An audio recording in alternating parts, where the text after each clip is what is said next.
the former president. He's missing in action tonight. Donald, I know you're watching. You can't help yourself. I know you're watching, okay? And you're not here tonight. Trump's absence was so noticeable, it was the first question they asked. And you kind of heard these candidates talking about him again and again. What we saw was a lot of the candidates on the stage were trying to attack Trump, and they criticized him in part for not being there. These candidates were trying to show the Republican voters that they were actually stronger than Trump. I'll say this about Donald Trump. Anybody who's going to be spending the next year and a half of their life focusing on keeping themselves out of jail and courtrooms cannot lead this party or this country, and it needs to be said plainly. This was like an opportunity to attack Trump, him not being there, on how he is facing legal troubles. And, that causes a lot of concern among Republican voters. Like, I've talked to voters in Iowa and New Hampshire that would support Trump, but they worry about, what if we're backing a presidential candidate who is going to be facing even greater legal troubles in 2024? Given how many voters Trump already has in his base, some of these candidates are making the calculation that they are not going to get more votes from each other, but they have to appeal to Trump voters.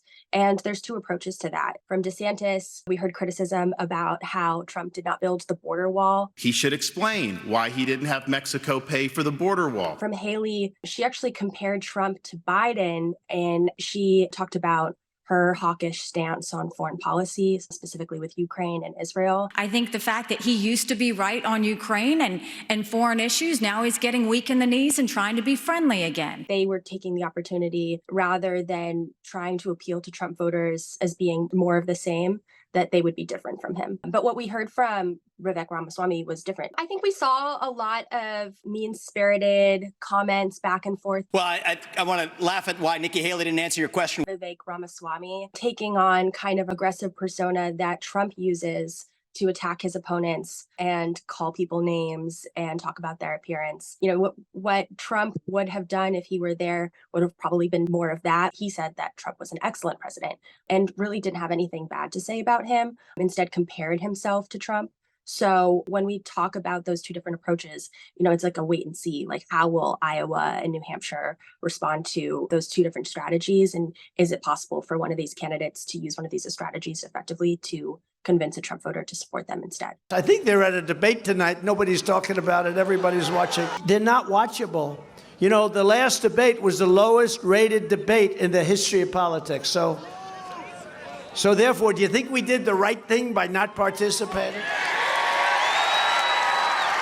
What Trump is trying to do with these other events is he's trying to counter program. He doesn't want people to pay attention to what his opponents are saying about him, and his opponents call him out on that. But he's also trying to change the message. Instead of it being a Republican primary where he has competitors vying for his voters, he says, this is a one-man race. It's done, it's over, and everyone should just drop out and support him. And what we saw when we talked to people post-debate was there's still a great enthusiasm for his base. That remains unchanged, but a lot of people aren't tuning into his message. What we saw in our poll when we asked Republican primary voters if they thought they liked a candidate, so that's a bit different if they thought they would vote for the person, it's favorability rating. We saw Donald Trump's favorabilities go down post-debate. It remains to be seen what that means exactly, especially in terms of voting.